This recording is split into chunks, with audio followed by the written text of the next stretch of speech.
All right. Any new employees to introduce?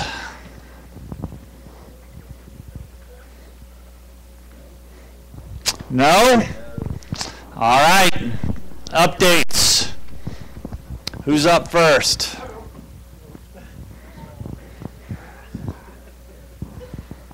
Make sure you use a microphone. Okay, gotta use a microphone. I'm gonna hide behind the dais. Oh, you shut up, you. Well, you have to see. People love the candy bar. All right. What do you want? Oh no, you may. That was last week, last month. So with city administrator, we've been working on performance measures to say what's the law department's job, what do we do, why do we exist, you shut up you. So again, our purpose is to serve you all, so I just wanted to run through some real quick, not particularly interesting things that we're doing. Public Works, for example, we're wrapping up our battle with EPA and DNR, bunch of no good bureaucrats, which we know something about. They say we do things wrong, we try to weasel out of it, that's how it works. At least know about that. We're buying some hangars. I saw Britt somewhere. Buying some hangars, selling some property, thermos somewhere. Selling some junk property. Got some claims, fire. We helped with a little bit with federal recycling, apparently not abiding by the fire code, which is a disaster when you're basically a building full of kindling. Once law got involved, they got so scared they started cleaning it up. So don't be afraid to use the law. PPS, we've got some code enforcement hearings. See PPS, I'm sure they're here. Oh, I'm back there, a little bit. With Barb Bisher and Leeds. Leeds is a very difficult spot because it's basically a building that's going to fall down and it's too junky to fix up and too junky to sell.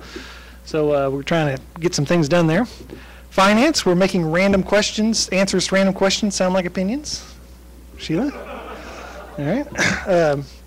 HR, we're sticking our nose in where it probably doesn't belong and doing I tried to force a change of the personnel policy manual, so we'll be getting that all together recently. So if you have an opinion on the personnel policy manual, want to be involved, I think there's some meetings coming up.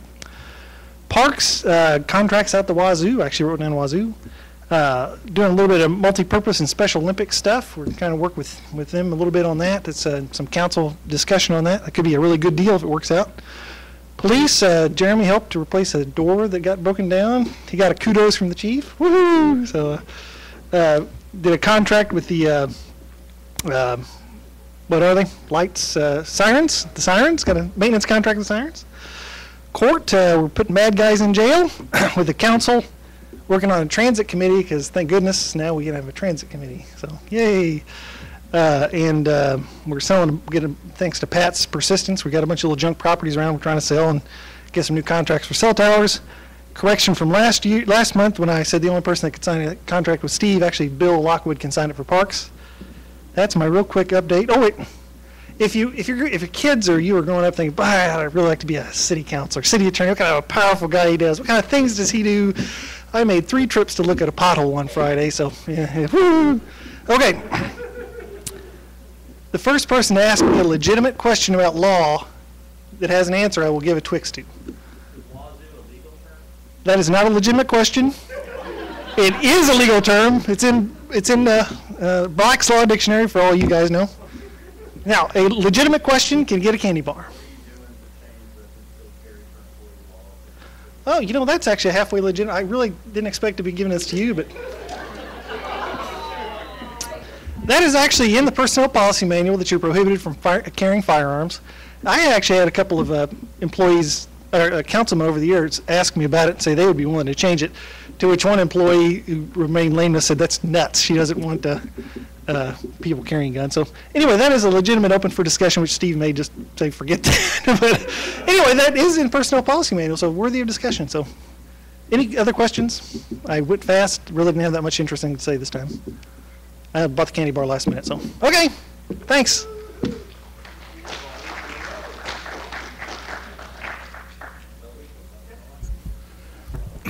Please go next. Is this okay? I was thinking, what could we talk about today? And it dawned on me, we're a pretty young bunch. I look around the room. Most of you, I'm sure, have kids, some maybe grandkids, but this week school starts.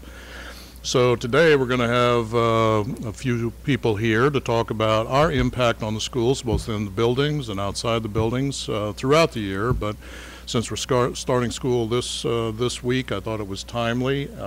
We have, and I don't care in what order, Sergeant Jason Payne and Sergeant Pat McCutcheon. Pat is now serving as an interim lieutenant, taking care of a patrol squad, but he has been in charge of our school officers for several years now. Sergeant Payne has taken his place.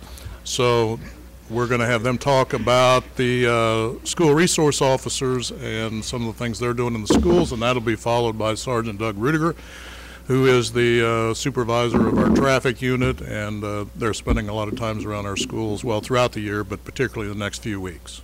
Pat? Thank you, Chief. Hello, Pat McCutcheon. I've been Community Services Unit Supervisor for the last 4 years or so. School is starting up Thursday, all the public schools. Parochial schools are kind of hit and miss, some on Thursday, rest next week, and so forth. So it's a good time for everybody here. I know everybody's wanting to get their kids out of the house, get them back on a routine and a schedule. I know I do, especially my wife, who's a teacher, get all 3 of them out.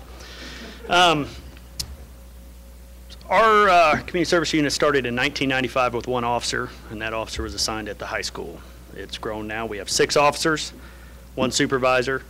We oversee 21 school buildings through the public schools. We're a partnership with them, and we have grown into their team, to their system, and become very reliant upon us. I feel very strong about this unit and the role that we play there. And I'll just kind of quickly go over this so it doesn't get you all down here. Every secondary school, middle schools on up, has an officer assigned to that school. Roughly all middle schools have about 700 to 800 kids in each school. High school around 2,000, about 800 to 900 at Simonson. There's an officer at every school. Their main focus is to provide a safe and safe environment for their students to learn and be educated. The most important part of that is we've, over this last year, it's evolved. We did a assessments on every school building, try to make sure that it was safe for everybody to be there. It took a whole year to do each single building. Most of the time it was focused on target hardening because of the recent, over the last few years, school shootings and so forth. And we've, the schools have listened to us. We provided them with good answers, and they've updated all the security systems, all the surveillance systems. Now you can't just walk into any school like you used to up till earlier last year. You could just walk right in, go on into the lunchroom. Now you have to go through a buzz-in system and so forth. So those procedures are starting to take effect, and it's making it a lot safer. You know, if something was to happen to one of our schools or any one of our kids, that's going to hit home to everybody. Not only even if you don't have kids there or not. As a community, City of Jefferson, it's going to hit home to everybody. It'll shake them and so forth. So we take great pride in keeping our schools and the buildings very safe. Another role is that the SROs do is we educate. We teach law-related classes. Could be anything. Most of the classes that we teach are search and seizure style classes. It really teaches the kids what we do, why we do it, what they can do, what they can't do, what to do when they're interacting with us, and so forth. Having an officer in the school puts us on a level playing field with the students. Most other classes like cyberbullying and bullying with the technology trends today and so forth, it just gets it's getting out of hand, but we keep it. It's not a big deal. So. That's about really all I got to say about schools without going into, I mean, all the way special events. We take care of all the after-school programs and football games. It's just it's an important role at our police department. It's kind of delved into. It's an evolving role that's happened every year. They get more and more in touch. Yes, I'm sorry. We teach DARE. We actually teach DARE. It used to be all in the 5th grades. So we'd have 2 DARE officers that went around to every elementary school. Now what we've done is we moved DARE up to 6th grade, so the SROs at that school can meet every single student that comes into that school and be with them for those 3 years that they're there. So they teach the DARE in the 6th grade by the SRO. That's already there, and provides them. We also take care of DARE in all the parochial schools here in Jefferson City also. So nobody's left out without dealing with the police in the schools. So Sergeant Jason Payne's going to take over the unit after, today. And do you got anything you want to say? Sure? I don't have anything. You did an excellent job. All right. Any questions? That's what I thought. Thank you. Oh, God. Yes, sir. I have a three-part question. Okay. First, given the concerns expressed recently about JC Public Schools, do you feel your presence assists with behavior? Second, how did, won't you miss working on parades? And third, did you deal with that cat guy that you called me about the other day?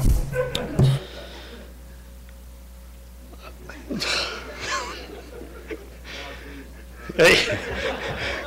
Question number one is, repeat that, please. I would be glad to.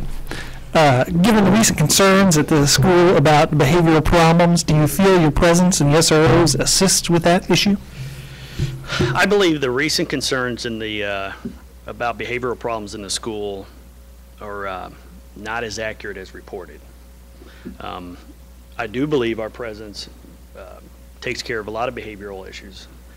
We are not used as a disciplinant or any kind of disciplinary action. That's not our role at all. We actually forbid it, so forth. We're not used, if you don't go to class, you don't calm down, you're going to jail or whatever. However, with that said, just like out in the street, there's a knucklehead everywhere somewhere that we've got to help correct their action, and whatever steps that takes, we have to do. Schools are as safe as I've seen them in the longest time. I mean, I don't see any behavior problems. Part two, special events. Although I will miss them dearly, and no is that answer. And the cat guy up on was that Chestnut there or Franklin or whatever we were. He's happy. We shook hands. Still came down and made a complaint on me, but we still shook hands. So that's about it. Any no more? Or okay, good.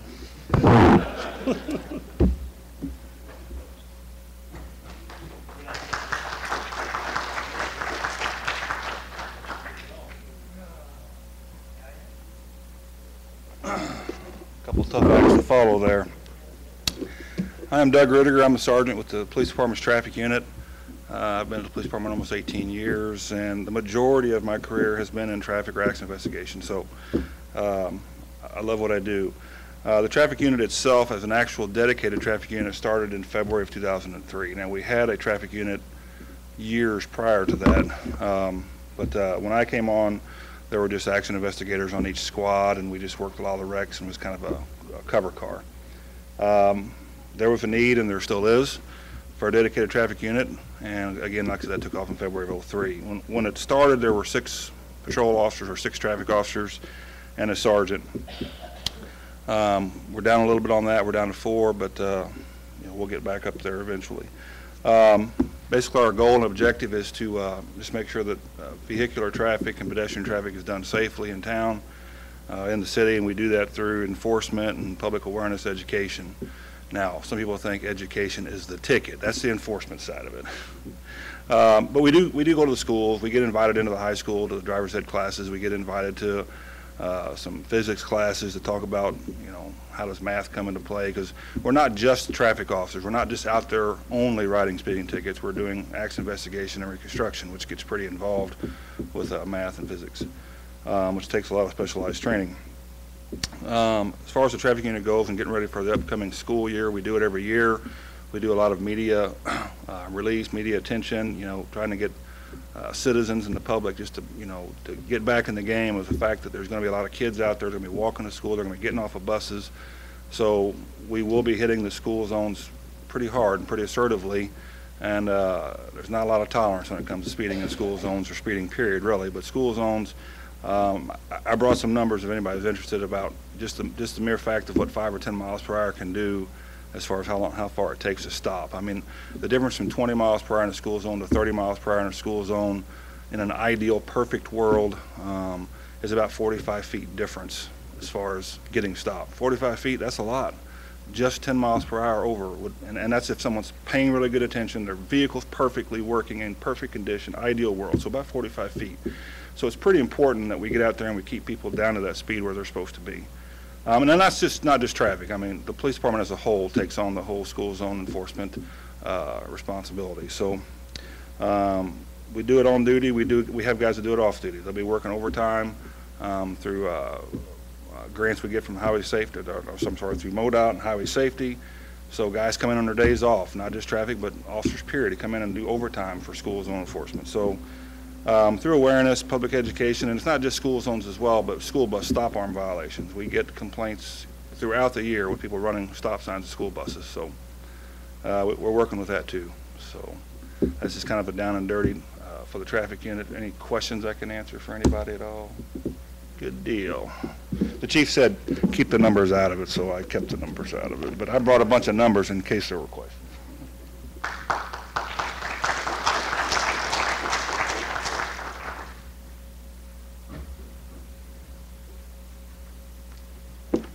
My name is Phil Stiles. I'm the Division Director for Recreation Facilities and Special Services for the Parks and Recreation Department. Bill couldn't be here today, so he asked me to talk about some of the things that's going on with our department. On the park project side, JJ and his crew has been really busy this summer. Probably the most visible park improvement is the new Memorial Park playground. We replaced an old wooden structure that was built in the late 80s, and it didn't really meet any of the ADA requirements. Well, it did, but it was just getting to the point where it needed to be replaced. So we're on about a 3-year cycle to do playground replacements. Our next playground replacement will be the one up at McClung Park. If you have been down to the Washington Park Ice Arena, we have new flooring in the warming house and a new roof on top of the warming house. Have a new connector for our greenway system between McKay Park and Southwest Boulevard. That was a cooperative project with our Savior Lutheran Church there. This Sunday we're dedicating a new Blue Star Memorial at McClung Park. This dedication will begin at 4 p.m.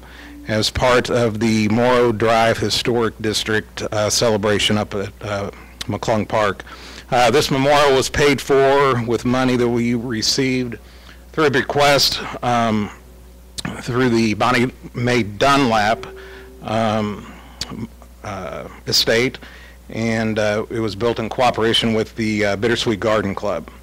And finally, for golfers, we have a new hole number 10 that we will be opening on Friday, August 29th.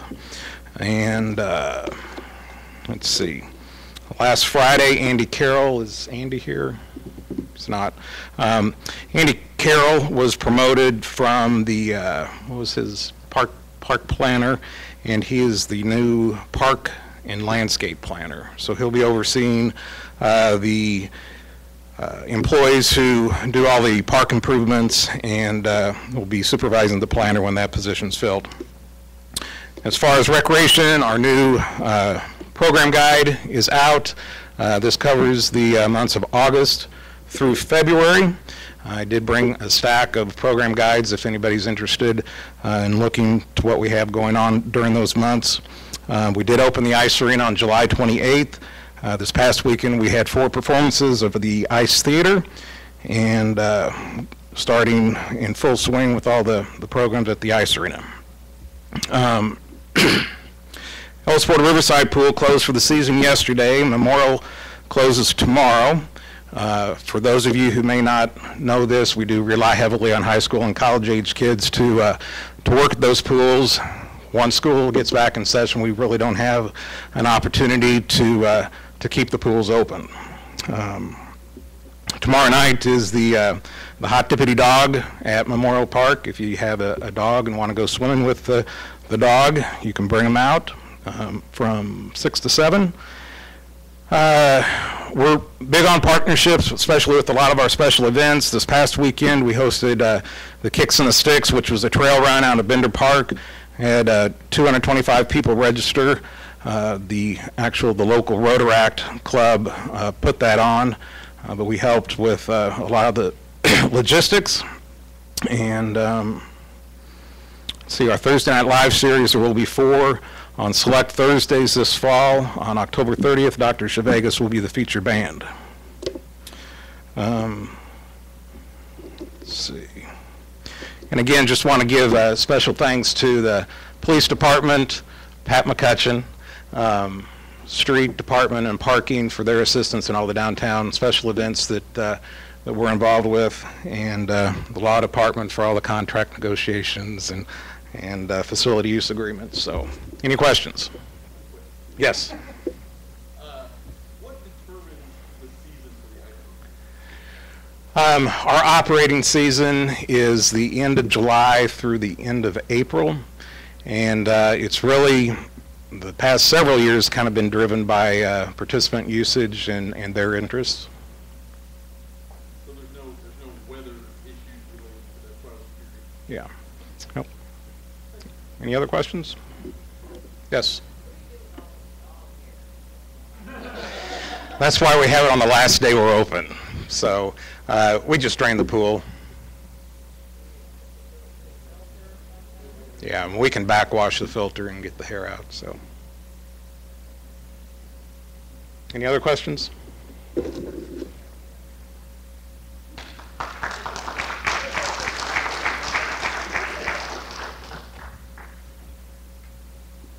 think I've got to say this the last 3 or 4 meetings, and I'm happy to say that we're moving into the new fire station this Friday, finally.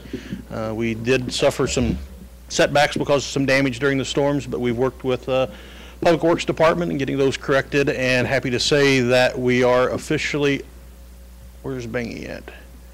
Under budget, is that correct? So we're excited about that. I did see a nod. The other thing going on with the fire department outside of the move is, of course, the sale of the old Station 3. We're excited about that, finally being able to move from that structure into the new one. The other thing that's going on is we're in the middle of our hiring process. Applications are due, I believe, the 29th of this month. If you know anybody who wants to be on our eligibility list, that'll close then. We'll test in September and October, and then promotional test will follow along with that also. The last thing that real quickly I'll talk about, something we worked with the IT department we're really excited about, is our inspection program. That's not it. But something we've worked on for the last several years, and finally we worked with IT as far as being able to work with the finance department on the inspections. This here is the activity dashboard that we have, which shows all the calls. Tell us what is the busiest day of the week, which you can see Friday or Thursdays are the busiest day for the last 30 days, and for the last year it looks like Tuesdays are the busiest. The busiest hours of the day for the fire department is, looks like, I'm going to take a stab at it, noon each day and midnight each day. The busiest stations, average response times, you can see, and a lot of people question Station 2, why its response time is greater than the others. And that's one simple fact, is because the coverage area they have in the east end of the city out into Algoa is a lot longer distance for travel than the others. We like to emphasize and try to stay at 3.5 minutes, but you can see that our average is close to that. This is the inspection side. As you can see, all the red dots identify businesses inside the city.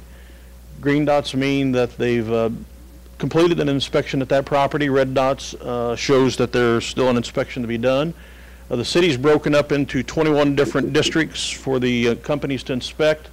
We're working with finance and the GIS folks to try to determine, some of these are residential home businesses that we won't inspect, but here's kind of gives you an idea of the districts throughout the city and then the different colors. And the reason we do that is try to make it equal for all the districts, to be equal for the companies to inspect. Used to, you'd have an inspection company that did all of High Street, and they may have 250 inspections, and another company that did an inspection of Truman Boulevard, it was only 3 or 4 blocks, that had 20 inspections. So the new way we've done it now kind of breaks it out and evens it out for the entire department. We're really excited about this. It gives us the opportunity to confirm addresses with GIS, and also gives us the opportunity to track our inspections that we do. It's all done on the iPads out in the companies, in the fields, and we're getting ready to hopefully expand that with our special inspectors and kind of follow up with the police department. We spend August, the 1st of August, quite heavily in the schools, making sure that the inspections are done and that the schools are safe for the children to return.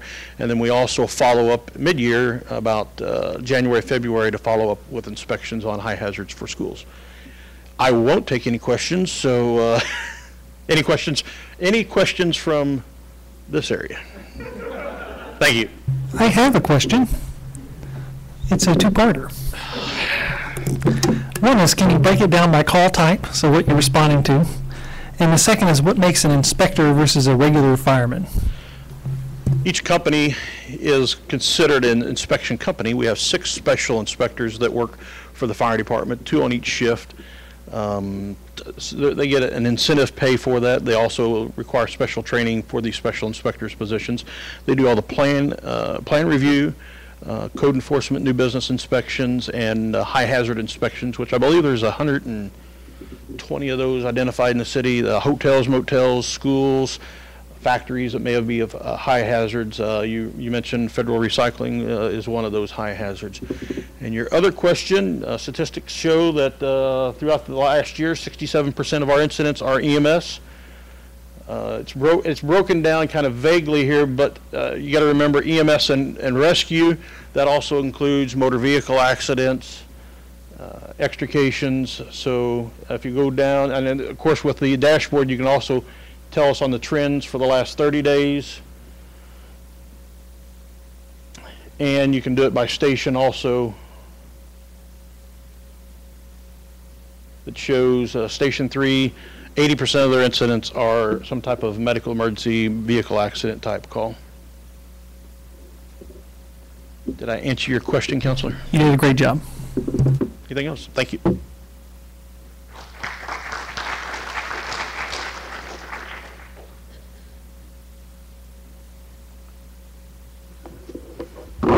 Good afternoon. Okay, I have 4 things that I want to talk about today, but don't worry, that won't take a really long time. The first one I wanted to mention is employee benefits. I've had a number of people asking me about employee benefits and do we have any information yet for 2015? And unfortunately, your answer is no. We don't have any information at this time. We are hoping to get some preliminary information as early as this week, but keep in mind that will be preliminary and that will just kind of get the ball rolling on doing negotiations and going through the different options that we have for benefits. So hopefully by our next meeting, I'll have more information to share with you, and definitely by the middle of October, we'll have some concrete information for you. Second thing I want to mention is personnel policy manual. As Drew mentioned, we've been asked to take a look at the personnel policy manual and look at some updates to that. So if you have any suggestions for additions or changes or anything like that for the personnel policy manual, I'd love for you to send that information either to me or to your department director so they can forward that information to us. The third thing I wanted to talk about is our summer and fall wellness incentive program. I think all of you know that that program is in full swing right now.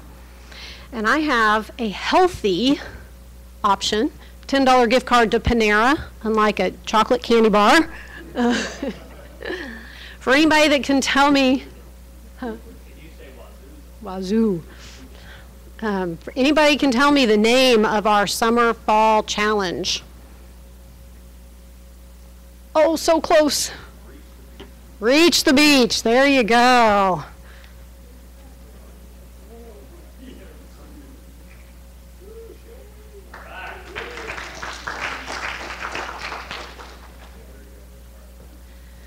Okay, we do have a lot of employees participating in the program right now, and just a reminder, it runs through October 16th, so if you haven't had a chance to sign up for the program, it's definitely not too late. You can get involved in the program.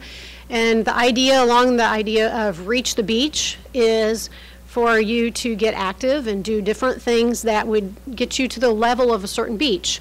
So the first level would be Long Beach, Mississippi. So if you do activities and log those activities and that type of thing, that could earn you a $10 gift card. If you reach the beach to Pensacola, Florida, that would get you 4 hours of vacation added to your accruals. And if you make it all the way to Key West, Florida, that would get you 8 hours of vacation time added to your accruals. So pretty good program. Like I said, if you haven't signed up for it yet and you would like to, it's completely voluntary. It's not too late. If you have any questions, you can stop by HR and talk to any of us, or you can email Carrie Renfro and she'd be happy to get some information to you. Then the fourth thing I want to do is just highlight the Central Safety Committee. I think everyone's familiar with the Central Safety Committee. It kind of knows that it exists, but some people probably think, what do they do? So we have a representative from each department on the Central Safety Committee. The committee is chaired by Sarah Trittler out of Human Resources. And I'm just going to read through who's on the committee. From Public Works, we have Angie Haslag, Tony Lamb, and Todd Logan. From the Police Department, Rena Barron participates. From Planning and Protective Services, Sunny Sanders. From Administration, Terry Stevenson, and Terry covers all of the administrative departments, so HR, law, finance, IT. And then the Fire Department, Jay Niemeyer and Matt Schofield. And from Parks and Recreation, Andy Carroll. So thank you to all of them for participating. They meet each month. And they'll be meeting this Wednesday, and they always have a safety topic each meeting, and they take turns of who talks about the different safety topics, and then they go back to their committee meetings within their departments and talk about those safety topics. So just to kind of give you an idea of what some of those topics are, hopefully a lot of you have seen the information on these, but this year they've talked about the Emergency Procedures Manual, playground safety, backing safety, cyber safety, health of wastewater workers, downed power lines, exit routes, and emergency action plans, and they'll be talking about workplace violence prevention. So, another thing that the safety committee members do is they go out each month. We have a couple of people that will volunteer to go out and inspect some of the city facilities. So some of you have probably seen people walking around with a little clipboard, checking out the facilities. And the idea of that is just to have a fresh set of eyes to walk through our facilities and maybe notice things that could be improved upon safety-wise. So this year they choose in advance all of the places they're going to select, and we rotate throughout each year to different locations. So this year they've covered City Hall, Fire Station 2, Transit and Central Maintenance, Ellis Porter Park, wastewater collections, wastewater treatment plant, Memorial Pool. They'll be doing Little Theater, Fire Station 5, the airport, and the church annex. And then one of the other things that the committee members do is they take a look at all of the accidents and injuries that we've had throughout the city and kind of talk about, are there things that we can do to help prevent those accidents and injuries, and talk about them. And they also bring up different safety concerns within their work areas. So just to give you guys kind of an idea of, some of you curious about how many accidents and injuries we have in a year. So far, just for this year up to today, we've had 25 vehicle accidents, 22 bodily injuries, and 3 lost time injuries, which means injuries where a person had to miss at least a full day of work. We don't consider if somebody has to miss for a couple hours to go to the doctor or something like that as a lost time injury. So we track those. And then we also track them by department. And I'm not going to go too much into that. I will say that half of all the 50 that I just mentioned were from one department. So we're going to really start working on that department. The other half were split only between 3 departments. And then that means 5 departments didn't have any, or haven't had any accidents or injuries this year. Now granted, 4 of those 5 are administrative work areas. So, obviously some of us don't have the same opportunities for accidents and injuries that other work areas do. But I would like to throw out some kudos to the fire department. because the fire department, for being a 24-hour shift department and responding to emergencies on a regular basis, have had 2 so far this year.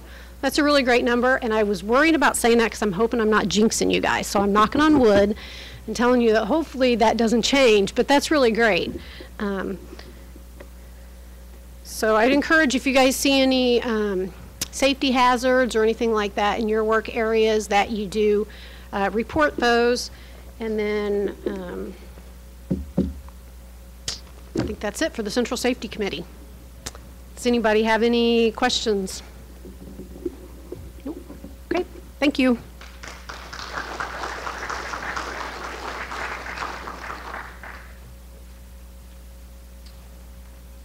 For Public Works, I'm actually going to have Britt talk about the airport today, but just real quick on the project front, where some of our bigger projects are wrapping up, and as well as our overlay is really getting started in earnest. So there's a lot of black asphalt going down in the neighborhoods and our big projects like Dunklin, Lafayette, and even Creek Trail, Frog Hollow area. One thing I will want to mention too is had a person put in their notice, Andy Kingsfield, in our survey group, as chose to leave city employment, so we'll be looking to fill that soon. And if you know anybody that's might be interested in that kind of field, we'll have an opening soon. So with that, I'll let Britt talk about the airport. We're kind of going through each division of Public Works at these meetings, and airport's next. All right. The airport. I'm Britt Smith. I'm the Operations Division Director for Public Works. It's been my pleasure to serve as Division Director for 4 of our divisions, and I'm going to talk about one of them today, that being the airport. Airport Division is,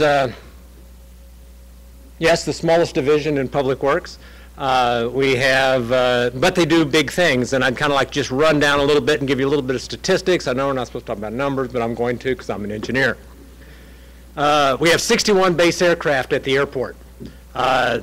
Some of those, they range from little single engine twins, single engine small personal aircraft, up through some turbine style larger multi-engine craft. There's 475 acres over there that is maintained by the airport. 165 acres of that has to be mowed, and it has to be mowed on a very regular basis to meet FAA guidelines. One thing I just, when I was putting these statistics together, found that really shocked me is that there is, where'd it go? Almost 22 acres of pavement that has to have the snow pushed off of it when the snow falls, and that's equivalent to about 40 lane miles of street. So in other words, getting out on a highway and going 40 miles, that's how much snow that those guys have to push. But unfortunately, since it's 100 foot wide, they have to push it and push it and push it again before they finally get it off to the side. There's four buildings over there, the main terminal area. We have 2 maintenance buildings, and then we have a control tower that was a temporary control tower built in 1972 that is still in operation. Maybe one day it'll stop being temporary and become permanent. I don't know. It's a 24-hour operation. But our control tower operates about 16 hours a day, 15 and a half, where there's people in the tower controlling traffic. Our base aircraft, we have state government, of course, is one of our big contingents. The Highway Patrol has an aircraft. No one's ever heard about the governor taking an aircraft, if you listen to the news or anything. And that's the one he uses. But we also have the Missouri Department of Conservation has multiple aircraft, everything from rotary wing helicopters to some larger fixed wing. But we have local businesses that use our airport a great deal. Champ's Chicken, for one, CSPI, Computer Systems Professionals, Diamond Foods, and our fixed base operator, which is kind of a fancy word for the old style service station, if you kind of equivalent to a car. That's Jefferson City Flying. They operate at our airport. Jefferson City Flying is an extremely good business. They sell all the fuel at the airport. They also do all the maintenance needs, everything from working on the aircraft to working on the radios and et cetera. And they provide outstanding customer service as which is related to one of the things about our airport that makes it kind of special in Missouri, is that we have about 30,000 operations a year. That's 30,000 takeoffs and/or landings at our airport. And one of the many reasons that they do that is the quality FBO, providing that maintenance service, free chicken, that kind of stuff to the people that are coming in. But it's also because of the huge maintenance staff that we have at our airport. 2 people. All those things that I just talked about is brought to the city by 2 very dedicated individuals, Ron Kraft and Gary Gleva. I always mess up his last name, and I probably just did then. And you'll notice that they're not in the audience today because they're too darn busy to come over here for a meeting, unfortunately, when there's only 2 of them. But recently a study was done on the airport by MoDOT. It found that the airport to our region generated almost $22 million worth of economic impact. $22 million of money is brought to our region because we have an airport in Jefferson City. Now, you can say that that's a bunch of hokey stuff, but it's a big number. If you don't like that one, cut it in half. It's still a big number. And for that $22 million worth of economic input that's put into our region, it cost us, in this last budget year, $170,000 worth of general revenue money went into the airport, or that's about $130 return for every dollar invested. If I can get that on Wall Street, I sure as heck wouldn't be standing here because I'd be on a beach someplace for real as opposed to the one walking. And with that, I'm going to use some stolen candy and toss them out to the crowd that's not looking.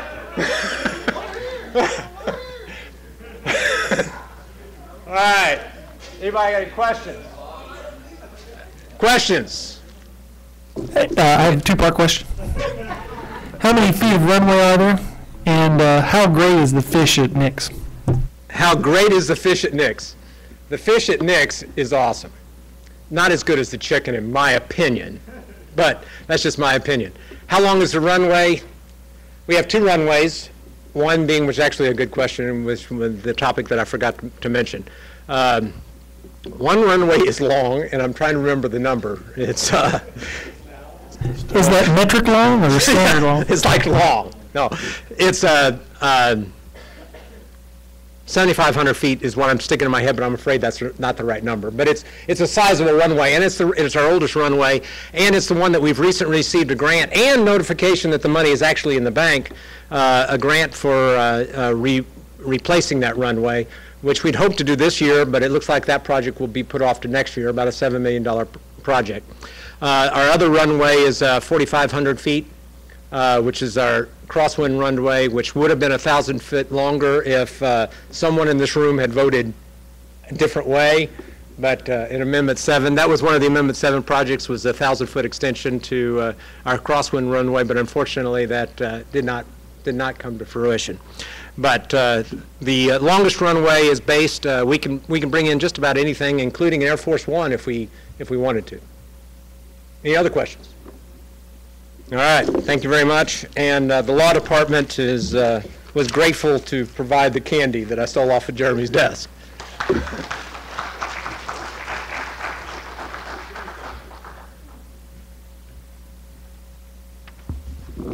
Hello, I'm Jamie Abbott with the Planning and Protective Services. Janice McMillan is on vacation, so she couldn't be here today. I've been asked to provide an update to a grant project that we received from the state of Missouri Department of Economic Development. It concerns the demolition of the blighted structures in the site of the old Missouri State Penitentiary, which is all in accordance to the MSP master plan. Back in 2010, the city received a grant for approximately $2.1 million, which was broken down into 2 phases. Phase A contained demolition of 11 structures for approximately $1 million. Those 11 structures included the chapel building, upper floor of an education building, a canteen, a slaughterhouse, storage building, another warehouse, a planning unit, boiler, fuel tank, slab, and demolition repair to housing unit 1. And now we're on to phase B, which was went out to bid back in December of 2013, and this bid was awarded to Aaron's Contracting, which this demolition includes demolition of 12 structures. And this phase is going to cost approximately $1.2 million. These buildings include a diesel plant, a power plant, I-Hall, chemical products, inside warehouse, furniture factory, a license plate factory, M&M building, panel factory, housing unit 1A, which contains the corridor office, kitchen, and dining room, and the 2 sewer buildings on the outskirts of the wall on Chestnut Street. This portion of the demolition will be finished probably by September. It's about 75% completed. And then as the last part of the grant, there was a programmatic agreement among the Office of Administration, the city, Cole County, and the State Historic Preservation Office, which contained an agreement to complete a National Register listing nomination. A consultant was hired in November of 2013 to the contract was awarded to the Lewis Berger Group to complete the preparation, and they are on track to submit their first proposal to the State Historic Preservation Office in December of 2014. That's what I have to provide as an update. Anybody have any questions? I have no candy and no gift cards to hand out. I'm sorry. I know. Thank you.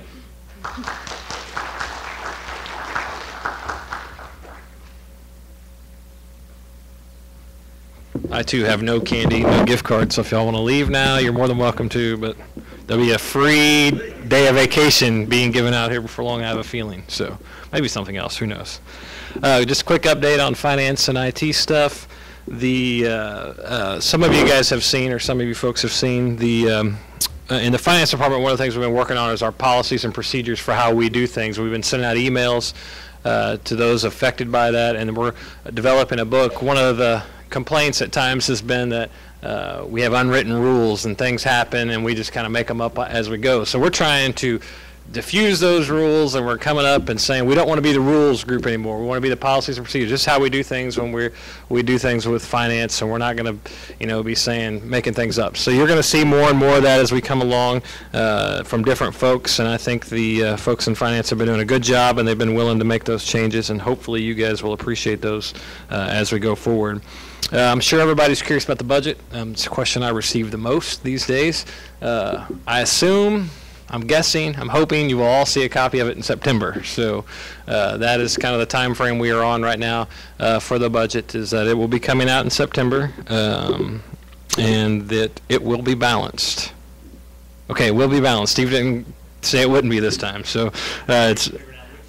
Yeah, so good point. Which September, I'm not sure about. So that will happen in September there. So some things on the IT side. Last time we reported and we showed you our the Jabber client. It's the new phone operational system. We began rolling that out downstairs in the Public Works area. I think so far, from what I've been hearing, there's some pretty good feedback on that. I think folks are liking it, and we're going to try to roll that out citywide. It's just going to take some time for everyone to be able to utilize that. Good system.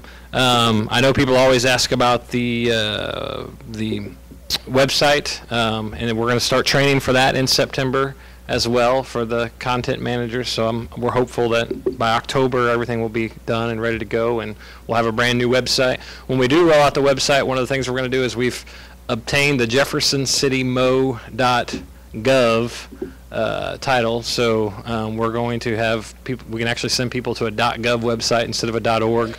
We'll still own both domains. If people go to jeffcitymo.org, they'll end up at jeffersoncitymo.gov. And at some point in time in the distant future, we might change email addresses to be the same kind of thing. Some other things that will be of interest to the group as a whole is we are getting a new fuel management system. For those of you who have keys and do fueling, in October you will see a new fuel management system in many of the areas, and then there'll be some additions added on to that. Today Parks doesn't have it, and they will have it, and then in the future, next year's budget, right now if the council approves it, wastewater has some stuff in theirs for Hyde Park and some of those locations, so there's going to be some more fueling opportunities. So with that, one of the big projects that we've been working on that's really of interest to you guys is the open enrollment that happens every year. We've always used a third party for that. We're planning to, we've been working with the HR department to develop what they think it needs to be. And that's going to be obviously available when we do open enrollment in November or December. I'm not sure when that's going to be this year. But one of the things that's really important is, if for those of you who don't know where ESS is, it's at the bottom of the homepage there. There's a place called Employee Self-Service. If you haven't updated your information, your passwords, those kind of things since last year and you don't remember what they are, it'd be a good time now to start trying to figure that out before you get over there to do your stuff. You might go on there and check your dependents and different things like that in the employee self-service system there. So obviously, if you have trouble with your passwords, you can feel free to email or call the help desk, and we will try to answer those calls for you. At the same time, some folks don't know that if you ever want to check your email from home, the same user ID and password that you utilize here to log on to your computer, there's a place called Webmail. A link at the bottom of the homepage there called Webmail, and if you just use your user ID and password just like you would to log into your computer, you can do that from there as well. So that is my update. Any questions? I have a one-part question. Mr. Hilbert. Is there any way to... He's got 2 divisions, you only got 1 part question, that's wrong. Okay, then I'll try to come up with the second part. On IT, if I call in for assistance and you provide me with assistance, is there some way to rate your performance? That's a great question. And how many hits on Wazoo site? What? Website. How many hits do we get on the website? I can answer the first question with a definitive number. I can give you kind of a round number because it's been a while since I looked on your second question. But to answer your first question, you wanted to know, or you spoke through them. I was going to tell people if they don't speak through the microphone, we can't hear them. What was your first question again? My first question was, if I ask for assistance from IT Yes, and you provide me help, is there some way to evaluate your service? There is. When you get the email back from us saying that we've completed the service for you, at the bottom there's a link. It says take a survey. It's a 1-question survey. It just basically, you can also leave comments there, so you can tell us how we did, whether we did, good, bad, poor, those kind of things. But then you can also leave comments. We're planning to change that in the future to get a little bit more information. And just so you know, you can we appreciate it if you're going to be negative to leave some type of comments, because we don't know who you are so when we get the feedback. So I don't know that Shelley McDowell said that Lisa Shulin did a bad job. So all I know is that Lisa Shulin did a bad job, and I have no way of getting more information than that. I don't know that it's Shelley or any of those kind of things. So if you can give us a little bit more information when you send that in, it'll help us to become better. Not necessarily sharing your name with other folks, but it'll help us figure out where we can improve in those processes. You want?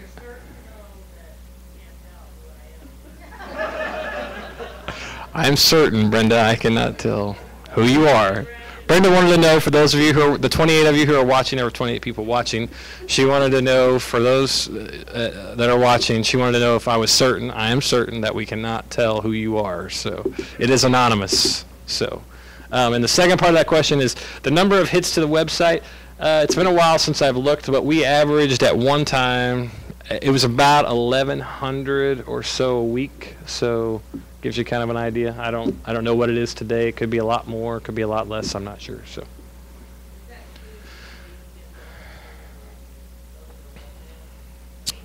It could include it can include anybody who comes to the jeffcitymo.org webpage or any pages out beyond underneath that. So. If you want to know off the top of my head, the dogs and cats pages are some of the top pages. Parks and Rec is in the top 10, so some of their programs. Law department is not very high up there. So any other questions? If not, I'll turn it over to Steve. All right, thank you.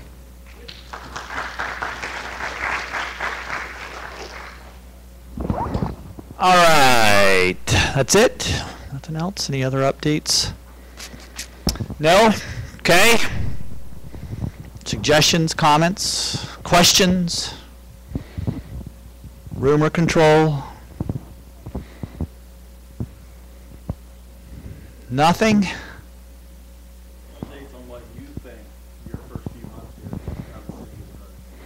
That Wazoo thing comes back, I think, in there. It's been learning a lot, getting recorded, but the politics of things and how things work and don't work. So Learning a lot.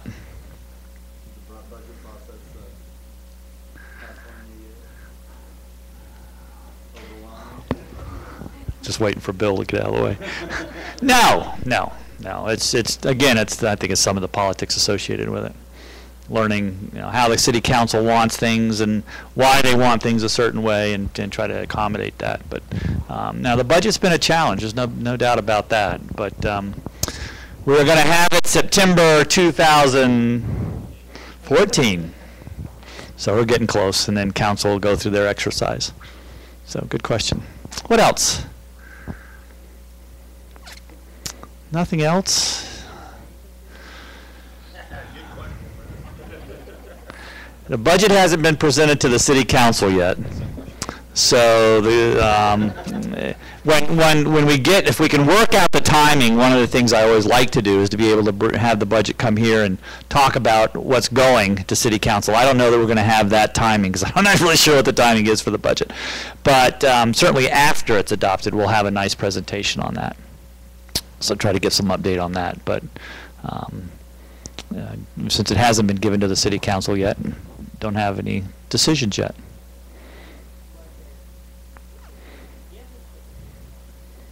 The budget's going to be given to the city council, yes. The budget will have a suggestion in there. That will be given to the city council in September 2014.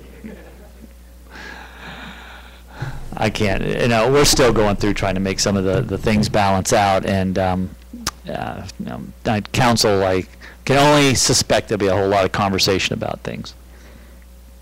But we're getting there, getting her done. What else? I have a two-part question. Nothing else? Part one, did you give up your parking space so it's available for anyone? Yes. And number two, what is your priority beyond the budget? What's really getting through today is going to be a good one without any other silly questions. Well, good luck with that. I got a suggestion too. It starts with a wazoo, but we'll go ahead. Well, it seems to me like the law department has too much time on it. They keep coming with all these questions. Those are very good questions. They are very good questions. What else? Anything else? Rumor control? I can't believe there aren't rumor control, man. Every city I've been in's had rumors. No. If you want to slip something under my door, I said that one of the first meetings. Just because you ask a question doesn't mean that I assume that's your question. Maybe you're asking it on behalf of somebody else, or if you want to stick something under my door, question under my door, you can do that. Or Laura back there can certainly give her a question. But don't be afraid to ask. I mean, if I can give you the answer, I will. If I can't, I'll tell you I can't, and try to give you an indication of why. It's rumored that you all are going to hire a finance director so we can have our IT director. That's a good rumor. Do you have any comments on that rumor? September 2014 budget. 16! Working on it. Working on it. Working on it.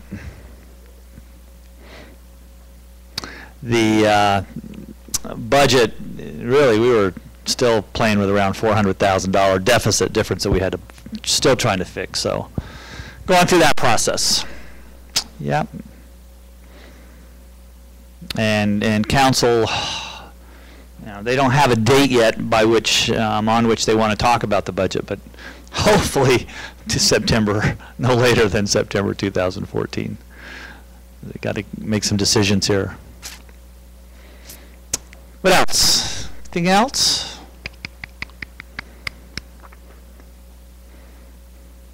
All right. Got some names?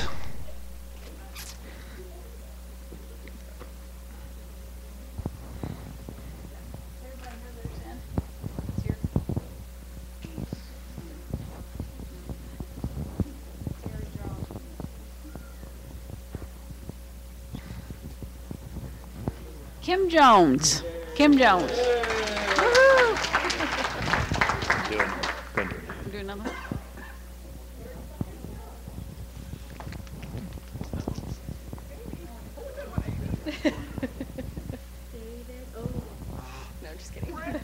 Brenda Wonder.